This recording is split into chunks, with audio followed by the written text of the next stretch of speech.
Hello, and welcome to the show. This week on All Geeks Aside, I have decided to do a mostly normal character. Well, normal on the surface. But when I delved deeper into this character, he was far from normal. The character in the spotlight this week is Peter Jason Quill, aka Star-Lord of the Guardians of the Galaxy. But this is another odd childhood, as Peter was conceived not in an abnormal fashion, but his mother was from Earth and his father turns out that he was an alien and he was actually the emperor of the planet Spartax, who had gotten stranded on Earth when his ship was damaged. And the two did fall in love, and then he had to leave when a galactic war broke out. So he left and went to go and fight in said galactic war. And he left his mother behind, Meredith Quill, for her protection, as she was eventually going to give birth to Peter. And something unusual happened when Peter was born, and it was an odd astronomical phenomena was going on when all the planets seemed to align. And shortly after Peter was born, his mother had this unusual urge to take Peter outside and present him to the stars. Peter's mother, Meredith, would remain single mother for the next 10 years and raise Peter mostly by herself with a little bit of help from her friend. And as he grew up, he had a strange attraction to all things science fiction, be that aliens, spaceships, laser beams, whatever. Like most kids, well, like me anyway. But it was after a trip to an amusement park is when Peter got his real introduction to the wonders of space. And he decided there and then that he wanted to be an astronaut when he grew up. But when he did learn that the aliens that were on the ride were mostly fake, he was quite disappointed, and this would change. One night, Peter was washing up for dinner, normal night, and the sky suddenly lit up with a blinding light from within.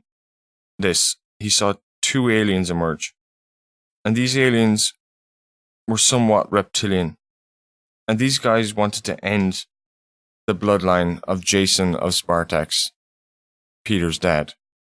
And they decided to go after Peter's mom first and take her out.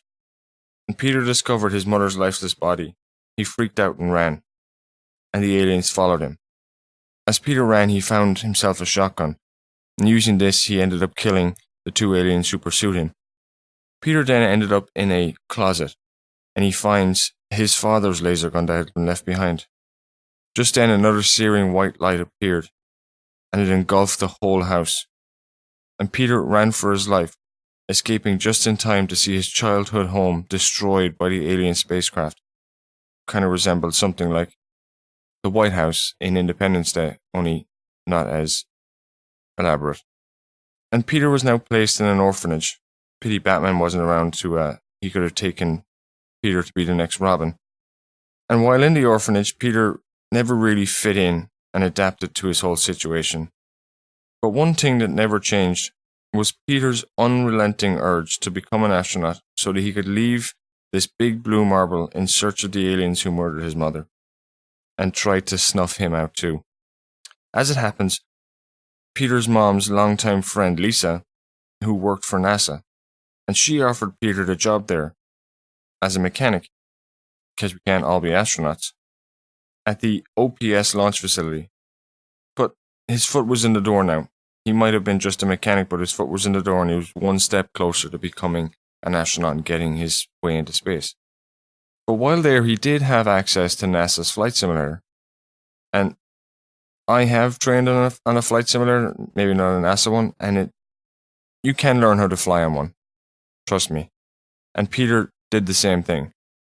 Every minute that he had free, he would train on this flight simulator and build up a knowledge base that might come in handy in the future. But when Peter unfortunately had a bust up with one of the real astronauts, Lisa unfortunately had to fire him. And Peter saw that he only had one more chance. He couldn't leave with his goal not finished. And he knew that there was Kree ships on the facility. Now the Kree are an alien race who usually are a Fantastic Four villain, but in this case, They're a space villain. The Guardians of the Galaxy are pretty much space. So we're going to leave them there. We're not going to describe who they are. It might come up in the future. But let's just say that Peter decides to steal one of the Kree ships and he took off. And he flew against real trained pilots. I guess all of the training that he had done in secret had paid off because he was able to outmaneuver these fully trained NASA pilots in the Kree ship. But I guess he should have maybe checked the Carfax on this ship, because soon after he took off and left the Earth's orbit, it ended up breaking down. And Peter spent the next 72 hours drifting aimlessly in space. Shortly thereafter, a crew of pirates came upon Peter's ship, and these guys were known as the Ravengers. The Ravengers are, like I said, are a band of space pirates who mostly go thieving things, boarding ships, taking the cargo that's on board. And this is exactly what they wanted to do here. They wanted to take Peter's stolen ship. But when they did board his ship, Peter ends up taking out their leader. And their leader's name was Yondu. And I know maybe some of you have seen the Guardians of the Galaxy movie. So I hear it's pretty funny. But Yondu is a blue alien with a red fin on his head, and he can control a arrow with his whistle. Now, Peter knocked out Yondu and tied him up. But when Yondu eventually came to, he realized that he was tied up, and Yondu confronted Peter, breaking his bonds, and then gave Peter an ultimatum. He said, "You be jettisoned out the airlock and die, or I just kill you here on the spot." But Peter came back to him with a counter. He asked him if he could join his crew. Now, Yondu didn't really like this idea, but once Yondu found out that he was just like him, a kid with no home, it was then that Yondu decided that he kind of liked him. He let him join the pirate crew, and like all pirate ships, the new guy has to be the cleaning boy, and this is no different. Peter was now going to strive to learn all about space and the nuances of what it meant to be in space, different cultures, different languages, different traditions, and maybe some thievery along the way, since his only teachers were a band of space pirates. But when Yondu heard about the NASA ship, the Asterion, the one that Peter was working on, and Peter had unfortunately told him about, he insisted that he help them steal said ship so they could obtain its warp cores. Now, Peter still wasn't much of a pirate, and he had second thoughts about all of this, and Yondu offered him the location of the Badoon ship who had killed his mother and tried to kill him. Peter wanted nothing more than to exact revenge on these guys.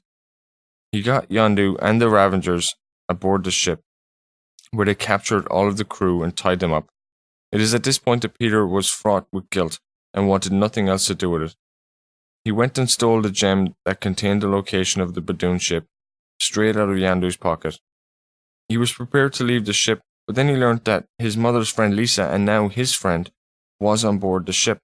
Now, this gave him some second thoughts about him just leaving them. He left in spite of all of this. His dreams of revenge were finally coming true. The death of his mother, the destruction of his home, the years in the orphanage would not have all been in vain. Just then he remembered his mother. Was this something that she would have wanted? Is it something that she would have done? No. He turned back for the Astorian One. His plan to get the Ravengers off the ship and send it on its intended mission to colonize. Once Peter returned, he put his plan into action. First, he had to get the Ravengers off the ship, which he did with relative ease. Then he had to free the crew members that he had helped confine. They could now continue on their mission. They took Peter along for the ride. Once they had arrived on the planet Xerxes and had begun colonizing, Peter took his leave. He went out into the vastness of space to find his destiny under the new moniker of Star-Lord. Star-Lord traveled for 2 years, but then he met Ma Savage, who ran an orphanage in space. Peter decides to help her and starts funding the orphanage. He would come to call her his second mother. And another thing happened while he was on his 2-year mission. He ended up meeting his father, Jason, the Emperor of Spartax, who had reached out to him. It is also now that Jason asks him to embrace his heritage and become the Prince of Spartax and rule alongside him. But Peter didn't want to rule over anyone, saying that people owning people was wrong, seeing it better that his people be free and do as they please. It is here that Peter is introduced to the sentient spacecraft known as Ship. And Ship eventually does end up falling in love with Peter, as far as I can remember, and that's kind of creepy. And he would travel the galaxy with her, and she was making all of the decisions sometime thereafter. Peter did end up meeting a lot of people on his travels through space, but in my opinion, one of the most interesting was the former Herald of Galactus, the Devourer of Worlds. Now his name was simply the Fallen. You see, the Fallen was one whose name had been forgotten through time because he was eons old. But he wanted to deprive his former master of planets that he could feed on. And Peter wanted to stop the Fallen One, as some of the planets ended up being inhabited. Ship had been examining the Fallen One and learned that the energy released upon destruction of the planets was actually harmful to the Fallen One. Using this, Ship came up with an ingenious plan. But Peter had to sacrifice a Kree-colonized moon in order to do so. And in doing this, he would kill 35,000 Kree inhabitants. But Peter decided that their loss was not going to be in vain, that he would save millions and millions of people in doing so. So he did it. And he was able to defeat the Fallen One. But as a result, Ship was destroyed. As a result of Peter destroying the Kree colony and murdering tens of thousands of innocent civilians, Peter turned himself in, along with the Fallen One, to the Nova Corps. Now, the Nova Corps are a somewhat intergalactic police force of sorts. Peter and the Fallen One were then locked up in the Kiln. The Kiln is a galactic prison, but it was much more than that. It was where over 200 planetary systems received power from the ever-expanding surge of the universe. And it is also a prison. But it is a prison that is run by a consortium of commonly interested parties, and cells were rented out at a monthly subscription. Peter was in somewhat of a general population area, and the Fallen One was in a supermax area since he was so powerful, and he was put into a stasis so that he couldn't use his power cosmic. While in prison, Peter had to ally himself with some of the inmates. He did so with the great Thanos of Titan, the fiercely proud gladiator of the Shi'ar Imperial Guard, and also with Chak, but I don't know anything about this character, and not much is actually known about him in general. The main reason he felt it was necessary for him to do all of this, and to band with such vicious criminals, was the Maker. She was once had limitless power, but when she turned human, she kind of lost most of it. But she was still very powerful. And while Peter was in prison, he kept the circumstance of his incarceration kind of secret, because there was some Kree there, and I'm pretty sure that they wouldn't have appreciated a supervillain who would kill 35,000 of their people. And one day, an explosion on the Kiln drew great attention, and Peter feared that it was Thanos battling with the Maker. But Thanos could not kill her, for in doing so, he would release the Beyonder on the whole universe, and that would have been very, very bad. So he shut off her mind. But during the battle, the power to many of the sections of the prison was shut off. More importantly, the power to the Omega Core was lost, and the Fallen One broke out. The Maker was now in a permanent stasis pod, so the Gladiator felt he could go. See, the Gladiator decided to draft Peter into his Imperial Guard also at this point, and Peter didn't really like this idea, but he went along with it anyway, thinking that they would go after the Fallen One, or maybe even Thanos, but they would do neither. But what they did have in store was of much greater importance. It was just then that Annihilus, a being from the antimatter universe, deep within the negative zone. The negative zone is it's the opposite of everything, basically. It's the only thing that I can describe it. There is many, many multiverses, but there is only one negative verse. Negative zone, whichever way you want to put it. And Annihilus wanted to conquer regular space. All of it. And to do so, he used his subservient soldiers. You see, these guys had a kind of a hive mind, and Annihilus was the quasi-queen, I guess, even though he's a android of sorts. Now, Star-Lord was pivotal in the war against Annihilus. But, just to tie everything together, while Peter is warring in space, back on Earth, Captain America and Iron Man are also battling each other. They're battling over the Mutant Registration Act, and this will be important later on in the story. After the destruction of the Kiln prison and the planet Xandar, the headquarters of the Nova Corps, Peter decided that they needed to band together, and he formed the United Front, a coalition consisting primarily of the Nova Corps, along with the Kree Empire, Drax the Destroyer, Nova himself, Gamora, the former head of Galactus the Silver Surfer, Ronan the Accuser, and a robot named Praxagora, who was a defector from the Annihilus court. On they fought, but it was on the 183rd day, while defending Daedalus V from the invading army, that a big win was achieved. Unfortunately, it was not without its losses. The former herald, known as Firelord, was mortally wounded. Exploding will kind of do this to most things. But he had aided in the capture of Extripia, a general in Annihilus's army. If you can call it that, it was a kind of snake creature with crazy mechanical dreadlocks. But Peter and Nova, who, might I say, now had the combined force of the entire Nova Corps, well, they interrogated Extripia, and it was revealed to them that Thanos was working with Annihilus. More importantly, Extripia revealed that they had defeated both Galactus and the Herald the Silver Surfer. Even though they called themselves United Front, they were far from united. Even if Ronan the Accuser was working with them, he was still a fugitive of the Kree Empire. And the main house of the Kree, House Fiero, demanded that Nova, who was now all of the Nova Corps, arrest Ronan or they would leave the coalition. And Nova shot this down, and House Fiero were severely disappointed. But if you know nothing about Ronan the Accuser, it was that he was very, very short-tempered. Ronan decided to go off on a little mission for himself, and he went to the Kree homeworld of Hala and slaughtered the whole house in a Game of Thrones House Frey style.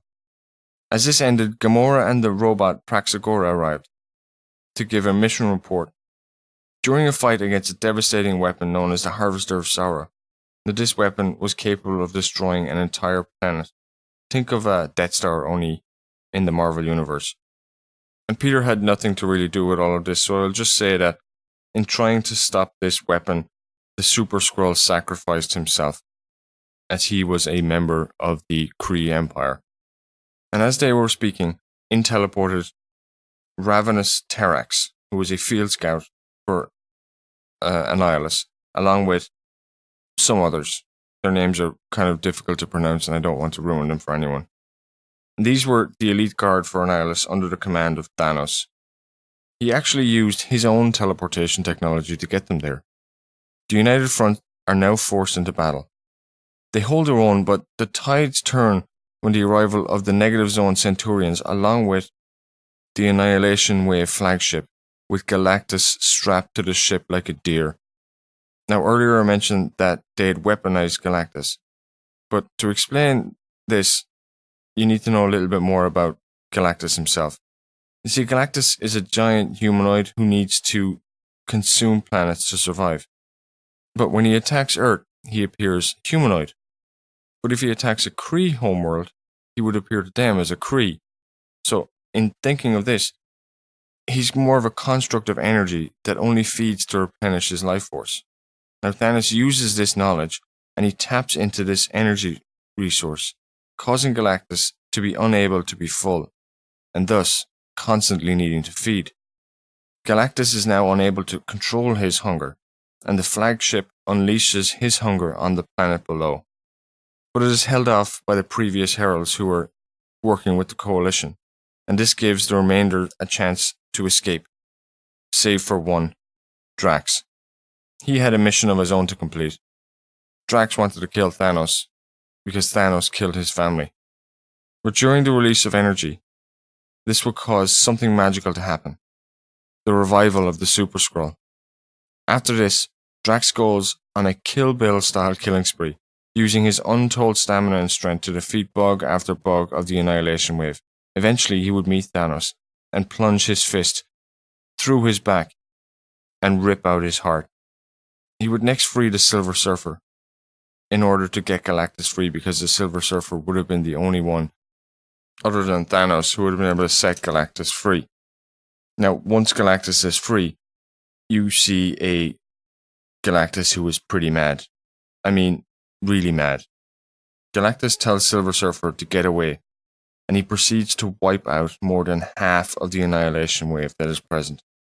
Annihilus is now in a weaker state. His forces have been decimated. He is now their final target. Nova and Peter went to Xandar to get him. They teleported deep into Annihilus territory and track him down. They are backed up shortly in the form of Blastar, who is the sometimes called the Living Bomb Burst. He is from the Negative Zone, but he was set adrift for being a brutal leader before Annihilus took control, and he decided to team up with the Space Knights to fight Annihilus. Deeper into enemy territory they went, looking to attack Annihilus head-on. I would like to tell you that it was Peter who eventually dispatched their foe, but it was in fact Richard Reed Nova, using the combined powers of the Nova Corps. And he didn't just kill him, he straight up ripped his heart out of his mouth. This was a vicious killing and a truly terrifying enemy who deserved to die in such a way. While Peter and Nova dispatched Annihilus, Ronan was taking care of his own business. You see, Ronan had taken control of the Kree Empire by killing the Fierro family, and he appointed Peter Quill to rebuild the Kree homeworld and the defense network on Hala. The Space Knights came to Peter's aid and offered him technology that would greatly improve their current setup, and with Ronan's approval it was done. Peter and the Space Knights ran some tests on the new defenses, but the Space Knights instead attacked the strong points, and Peter confronted their leader. It was then revealed that this was a kind of Trojan horse, only this time with no Helen to rescue. During the attack, Peter had his arm broken, but managed to escape falling through a window in the process. Peter awoke in a strange place. He was in a Kree medical facility on Aladon Prime. Peter was informed of the Space Knights' true allegiance and a new threat to the galaxy. It was the Phalanx. Now, I covered the Phalanx in my Rogue episode, but in case you missed it, they are basically a cybernetic virus of sorts with the ability to assimilate people to do their bidding in a sort of hive mind. They were trying to reap the benefit of Annihilus beating most of this corner of the galaxy, and it being completely divided and weak. It was a Kree admiral by the name of Galen Corr who had rescued and nursed Peter back to health. In exchange for this, Galen Corr asked that Peter lead a group of commandos deep into Phalanx-controlled Hala to destroy the machine that held the Phalanx technovirus. This was the beginning of something great, something all of us will see to be familiar from here on out. Peter was taken to meet with his new team. It was somewhat of a suicide squad, as it was made up of mostly prisoners that the Kree had acquired over the years. Some you will actually know. First we have Caliculac, a warrior known as Bug. Then we have a former Earth soldier, known only as Captain Universe. And then we have a lower life form, a triangle-faced monkey, going by the name of Rocket Raccoon. And lastly, we have the talking shrubbery. Now, if you don't know what a shrubbery is, I advise you to watch Monty Python, and you will thank me for this later. And his name was Groot. Peter had been going as Peter Quill this whole time, because of the whole genocide of the Kree planet. But now he was reunited with his old uniform, which, if you don't know, it consists of a helmet/mask for excursions into space. It had the ability to generate its own oxygen, and it was also good for hiding his face when he was stealing things. Then he had his element guns, which could produce all 4 elements in any order that he wished and any fashion that he wished. He had rocket-powered boots as well. And now, some of you may have been wondering how Peter was able to talk with all these alien species. Well, Peter had an implant in his neck, which allowed him to converse with any species, kind of like a universal translator that is built directly into his body. So, Star-Lord is now back. But before being tested in battle, they trained for a couple of days. So let's break down the team a little bit better so we can understand some more. Oh, I did forget one. We had Deathcry. Now, she was a Shi'ar warrior, but she was far superior than most, somewhat of a super soldier for the Shi'ar. But she was also prone to going berserk and going completely blind in all of her actions in battle. Next, we have Captain Universe. Now, he was a former Marine known as Gabriel Vargos, and he was empowered by the Unipower, which not only enhanced his human abilities, it also gave him Univision. Think of it as a cosmic sight beyond sight, and he could also manipulate matter in any way he wished. And then we have Mantis. Now, I know in the Guardians of the Galaxy movie she comes off as somewhat of a ditz, but she is in fact quite powerful. Not only is she an empath, she's also a telepath. She can project astrally. She's also a precog, but a good one. She can tell the future, and it actually is going to happen, more or less. She can control vegetation and fire. Also, she can actually take a punch, and she's quite skilled at martial arts. And then we have Bug. Bug is kind of like Spider-Man, only a little bit creepier. He can climb on walls. He's very agile. He can sense danger. Now, the final two. We have Rocket. Well, Rocket is, in fact, a genetically altered raccoon, and as such, he has the attributes of a raccoon, be them a little bit heightened. Plus, he is a master inventor and master marksman. Oh, and he also likes to collect batteries, if you remember that from the movie. Lastly, we have Groot, the giant, sometimes tiny humanoid tree, who is only capable of saying 3 words. I am and Groot, usually in that particular order, and the only person who seems to be able to understand him is Rocket. And to me, he is somewhat of a phoenix tree. He can literally not die. He can change his size, he can stretch his limbs, and he can control other plants in the area. So, now we have our Suicide Squad. So as a team, they decided to infiltrate the planet Hala. Be it a little bit of a difficult task, seeing as it is controlled by the Phalanx at the time. So how did this team function? Well, they didn't really function very well. Peter didn't think of them as a team, like I said. He thought of them more of a Suicide Squad. Their mission that they had to complete was they had to find the biotech factory. Now, up to this point on the planet, they were being quite stealthy in their actions. But when a battle broke out between the remaining Annihilus troops and the invading Phalanx army, Battlecry went into a berserker rage and started attacking both the armies And then, when she was done, she turned on her own teammate. She had turned on Captain Universe. Now, Captain Universe had to act in defense of his own life, and he ends up disintegrating Battlecry. Upon arrival on Alon Jin, they were first scrutinized to see if they had become infected with the nanovirus. They then handed the sample over and were debriefed. Would the team do more assignments together? Not if Peter could help it. But the others wanted to do more, and as fate would have it, the team were needed back on Hala. Peter and his proto-guardians of the galaxy became leaders of the anti-phalanx resistance. Well, mostly Peter in this case.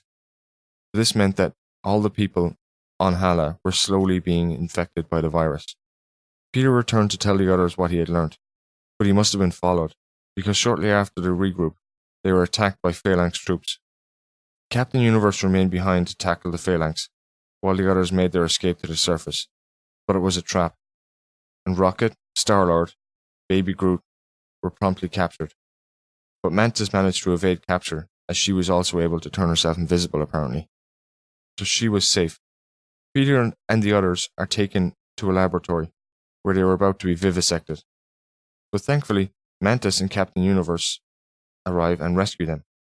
On their way out, they find themselves cornered by a platoon of Kree soldiers. But the Kree decide to let them pass, because of Star-Lord's reputation. I wonder, was it for saving or destroying? It is Mantis who told him that it was because they saw him as somewhat of an idol. They decided to borrow a Kree vessel and left Hala for the planet Alon Jin, where the Kree base of operations was located. And with them, they had a sample of the nanovirus to synthesize a cure. Upon arrival at their base, they learned that their ally, Blastar, had been captured. But this was all part of Rocket's plan, because the sneaky trash panda had given Blastar spores that would map the entire phalanx power source, the Babel sphere. The team gained access to the tower. Their plan was to plant bombs to take down the tower so that the Kree army could take it out. But remember Blastar? Well, during his incarceration, his mind had been broken. He was now under phalanx control. It is what happened next that is life-changing. Blastar killed Captain Universe, and Peter was next in line to be killed. And he would have been if it hadn't been for the arrival of the leader of the phalanx army. And was wrapping his ever-expanding limbs around the Babel spire. This was all part of his plan. Groot was going to detonate himself and destroy the tower. Now remember how I said Mantis had precognition powers? Or the Hulk, or by Tony Stark and Hank Pym, Ant-Man. Ultron is definitely one for dramatics, but right now he only wanted one thing. He wanted information. And he was going to torture Peter in order to get it. But his torturing was all in vain. Even mind scans bared no fruit because Mantis was using her powers to shield Peter's mind. Upon learning this, Ultron set his sights on capturing and killing Mantis. He sent his phalanx troops to seek and destroy Mantis. Through all his torture, Peter was drained both physically and emotionally, and he ultimately passed out. He was soon awakened by Mantis, Bug, and Rocket, who had a plan to get him to safety. But their plan started by running through the Babel sphere, like headless chickens, then leaping through a window. But not to their deaths. You see, Groot had expanded himself. She saw that 3 people would be lost in the phalanx incursion, and that she was one of them. Ultron would show up again, but not in his silver metallic body. He had now taken control of the mighty Adam Warlock. Now, Adam Warlock was a created human, and the pinnacle of human evolution, and the current holder of the Soul Gem, one of the Infinity Stones. But Adam was able to control its power. Well, mostly. But where was he this whole time, if he was so powerful? Well, Adam is in touch with everything, and when countless billions of dead souls reached out to him, it drove him mad. And to prevent any further damage, Adam sealed himself in a protective cocoon. Now, Ultron had chosen Adam as a host because he saw Adam as perfection also. Using Adam's body, he injured Mantis. But before Adam/Ultron could turn his sights on Peter, Rocket, and Bug, Nova came to their rescue, along with Gamora, Drax the Destroyer, and their new ally, Warlock, who was a technarchy, another techno-organic life form. And it is he who forced Adam Warlock from Ultron's clutches. But it was an old friend of Adam that restored his soul. Her name, Hyla. But Ultron always had a contingency plan, and he controlled some 15,000 Kree sentries who were busy creating a giant Ultron body for Ultron to inhabit. Peter and his team were too badly injured to join in the fight, so they stood by watching Adam Warlock and Phyla attack and destroy the giant form of Ultron. With their leader and center of their hive mind destroyed, the Phalanx now remained dormant. Slowly, things in the Kree Empire would go back to normal, and Peter was healing and seeing to both Mantis and Groot's recuperation. He would also hang out with Drax and Gamora, possibly discussing what would come next. You see, Peter blamed himself for the Phalanx invasion and wanted to make things right, and it is here where Peter finally forms the Guardians of the Galaxy to help rebuild the universe after the defeat of Ultron and the Phalanx. As a result of this whole thing, reality was literally breaking in random areas throughout the universe. But Peter had only thought up the idea. He had no members as of yet for the Guardians. So he came up with a plan. He was going to use Mantis' telepathic powers to convince Adam Warlock, Hyla, Rocket, Drax, and Gamora into joining the newly formed Guardians of the Galaxy. Now, with a newly formed team, you need a new base. They picked Nowhere as their base, and that's spelled Know, not No.